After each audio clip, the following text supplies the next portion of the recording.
நான் பெண்களுக்காக பாதுகாப்புல டிஎம்கே எதுவுமே பண்ணலை. ஸ்டாலின் அவர் வந்து எதுவுமே பண்ண மாட்டேன். பெண்களுக்கு பாதுகாப்பே இல்லை இந்த ஆட்சியில்.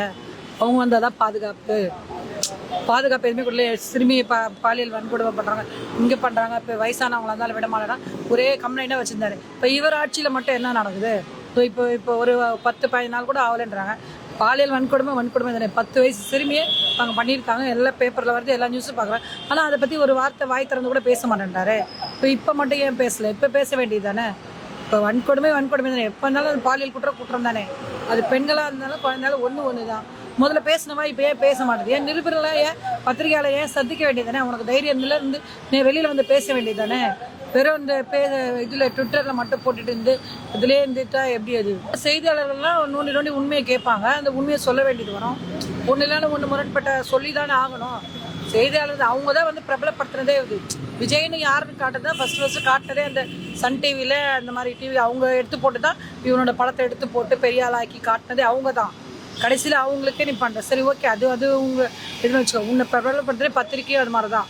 விஜய் இது மாதிரி நல்ல படமாக ஓடுது, இந்த மாதிரி இருக்குது, இது மாதிரி இருக்குது. விஜய்னா யாருக்குன்னு தெரிகிற அளவுக்கு இப்போ தான் ஜோசப் விஜய்னு தெரியும். மொத்தத்துக்கு எல்லா ஜனங்களுக்கெல்லாம் விஜய்னு தான் தெரியும். இந்த ஜோசப் விஜய் ஆகிறதுக்கு நீ விஜயாக இருந்ததை நினச்சி பார்த்து அப்படி பத்திரிக்கையாளரை சந்திச்சிருப்பேன்ல.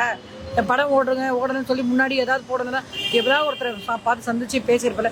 அதே மாதிரி இப்போ சிஎம் ஆன பிறகு நீ பத்திரிக்கை வெளியில் வந்து அவங்களுக்கும் நீ ஒரு பேட்டி கொடுத்தாதானே உண்மையான காரணம் என்ன கேட்பேன். அவங்க கேட்குற கேள்விக்கு நீ பதில் சொன்னாதான் அப்போ தான் உண்மையான சிஎம்னு இருக்கும். நீ பாட்டுக்கு வர போகிற உட்காடுற சீட்டில் வேலைகளுக்கு சாப்பாடு சாப்பிட்ற போகிற வர இதெல்லாம் என்ன அழகு? ஊரில் எவ்வளோ நடக்குது அதெல்லாம் உன்னிப்பாக பார்த்தா தானே. டைம் டு டைம் ஆஃபீஸ்க்கு போகிறாரு, டைம் டு டைம் பத்திரிகையாளர் சந்திச்சது அவங்க சொல்கிற நல்லது கிடையாது தெரியும். ஏன்னா பத்திரிகையாளர்கள் அங்கங்கே போய் சுற்றுறாங்க, போகிறாங்க, வராங்க. அவங்க தான் இன்றைக்கி என்ன நடக்குது, கொலை நடக்குதா இல்லை நல்லது நடக்குதா கெட்டது நடக்குதான்னு அவங்க மூலியமாக தான் உனக்கு தெரியும். உன் கூட இருக்க ஆளுங்க வந்து உங்ககிட்ட எப்படி சொல்லுவாங்க? இப்போ இது நடக்குது அது நடக்குதுன்னு எப்படி தெரியும்?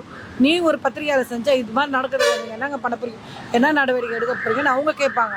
நீ வெறும் உன்னை சேர்ந்த ஆளுங்களே உன் பக்கத்தில் வச்சுருந்தா அவங்க உனக்கு ஜாலரை அடிச்சுட்டு தான் போவாங்க. நல்லது மட்டும் தான் சொல்லுவாங்க, வெளியில் நடக்கிறது நல்லது மட்டும் தான் சொல்லுவாங்க. இப்போ இந்த மாதிரி சிறுமி இது பலாத்காரம், அங்கே இங்கே இது கொள்ளை, இங்கே திருட்டு, இங்கே சரி, இன்னும் அதே தான் கண்டினியூ தானே. அது நீ வந்தால் எல்லாத்தையும் நிப்பாட்டிடுற. நீ எங்கே நிப்பாட்டவே இல்லையே. எங்கேயும் சாராய கடை மூணு, ஒரு சாராய கடை மூணு மாதிரி தெரியலையே எங்கேயும். ஏன் இங்கே கூட ஒரு கடை மூணு மாதிரி கூட தெரியல. 712 கடை, அது கடை இந்த கடை, ஒரு கடையை காட்டுங்க மூடி இருக்க கடையை. எதுவுமே இல்லை. முதல்ல வந்து நீ வெளியே வந்து ஃபஸ்ட்டு பத்திரிகையாளர் சந்தி அவங்க சொல்கிற நல்லது கிடையாது கேளு. அவங்க நல்லது சொல்லுவாங்க, அது நல்லது சொன்னால் எடுத்துக்கோ, கெட்டது சொன்னால் சரி இனிமேல் அந்த நடக்காதுன்னு சொல்லிட்டு போ. இதில் என்ன இருக்குது? அவங்க தானே உன்னை வெளியில் பிரபலப்படுத்தி காட்டினது. அவங்களையும் சந்திக்க மாட்டேது முதல் பெரிய தவறு. ஆனால் மாற்றத்தை கொண்டு வர என்னத்தான் மாற்றத்தை கொண்டு வர? ஒன்றுமே இல்லையே. எப்போ மாதிரி தான் நடக்குது, இன்னும் அதிகமாக தான் போச்சு. எங்களுக்கே ரோட்டில் நடக்க பயமாகுது. கவரிங்கை போட்டு சுற்றுறோம்.